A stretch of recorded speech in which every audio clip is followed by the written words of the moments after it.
agradecer em primeiro lugar ao DCE pelo convite para estar passando esse debate. Na verdade, eu pego meio de surpresa começando o debate, porque a minha contribuição, acho que ela é uma contribuição mais específica dentro dessa discussão, não é uma contribuição que diga respeito à análise mais concreta e objetiva da atuação da segurança pública hoje no Rio de Janeiro. Como eu fui apresentado, eu sou uma das pessoas que ajuda a organizar a Marcha da Maconha aqui no Rio de Janeiro, desde 2002 que a Marcha da Maconha acontece aqui no Rio, e eu participo de um movimento chamado Movimento pela Legalização da Maconha, que tem como objetivo fazer com que esse debate sobre a legalização ele aconteça ao longo do ano, e não apenas na Marcha da Maconha, porque a Marcha da Maconha é um evento anual que acontece atualmente em mais de 40 países, mais de 300 cidades do mundo. A grande maioria das passeatas acontece no primeiro sábado de maio, sempre no primeiro sábado de maio, e aí aqui no Brasil a gente está fazendo a Marcha da Maconha acontecer em várias capitais, várias cidades, já tem mais de 12 inscritas para esse ano, ao longo de todo o mês de maio. O que fez a gente batizar esse movimento de o Maio Verde.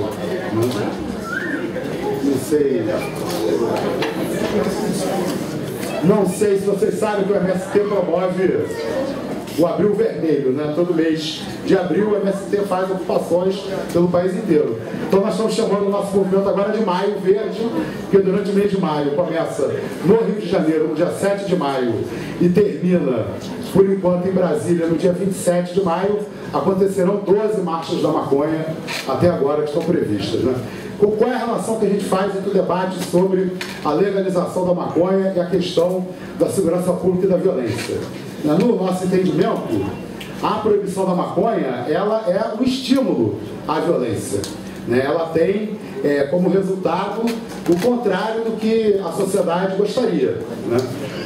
Em tese, a maconha, e a gente pode falar nas drogas de uma maneira geral, elas são proibidas com o objetivo de proteger a saúde da população, impedir que a população tenha acesso a substâncias que, sendo utilizadas, provocariam danos à saúde, dependência química, inclusive a morte.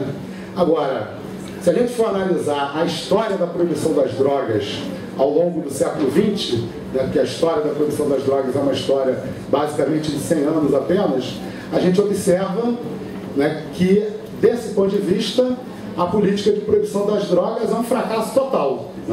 Quando as drogas foram proibidas, uma quantidade muito menor de pessoas utilizava as drogas proibidas do que utiliza hoje. A quantidade de drogas ilícitas, inclusive, era muito menor.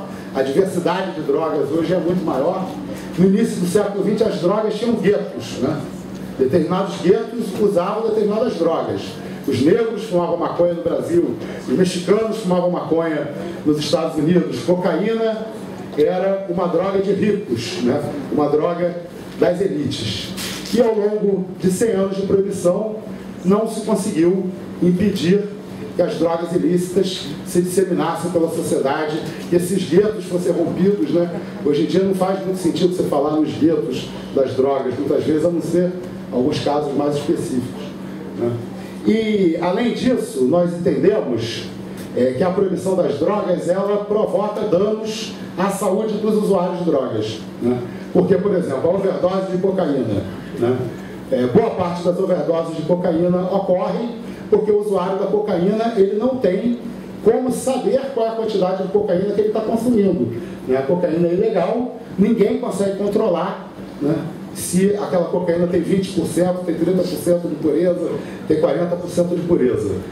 A regulamentação do mercado de cocaína, por exemplo, permitiria que a população que for usuária de cocaína soubesse com transparência a quantidade de droga que está sendo utilizada, e isso permitiria um risco menor à saúde dessas pessoas.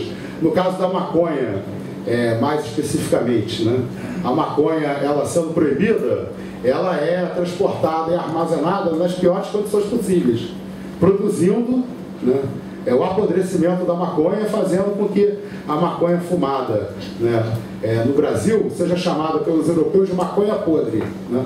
O europeu fala assim da maconha brasileira, que é uma maconha cheia de amônia, cheia de fungo, cheia de restos de terra, porque aquele mercado ali não é regulamentado, não existe nenhum controle sanitário sobre a maconha que é vendida para a população. Então, do nosso ponto de vista, a regulamentação do mercado de drogas, ele é importante, inclusive como estratégia de defesa da saúde da população. Não era o meu que estava tocando, mas eu me lembrei que eu não tinha desligado o meu.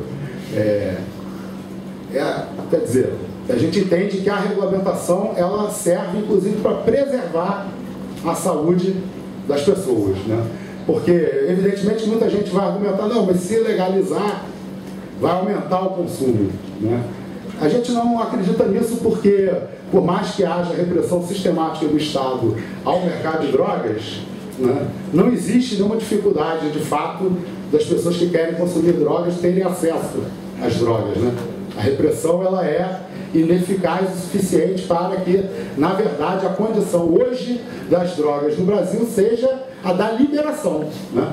As drogas hoje no Brasil elas são liberadas porque o Estado não tem como impedir a circulação das drogas, por mais que ele tente, e como ele tenta proibir e não regulamentar, esse mercado não paga imposto, não tem regras sanitárias que têm que ser cumpridas, não tem regras nenhuma, aliás, a serem cumpridas. E existe um outro aspecto, né, que diz respeito à questão da própria produção da violência pela proibição das drogas e da maconha.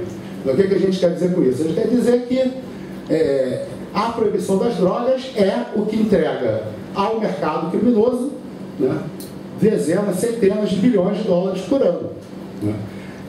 Eu vejo economistas classificarem a economia das drogas, ora como a segunda, ora como a terceira, ora como a quarta maior mercado do mundo, né? Perdendo para o mercado do petróleo, perdendo para o mercado das armas, né? Mas é um dos maiores mercados do mundo. E esse mercado, sendo proibido, ele acaba tendo toda a sua lucratividade, né, servindo para o fortalecimento do crime organizado e para o fortalecimento da corrupção do Estado, né, tanto dos agentes policiais como dos agentes judiciários.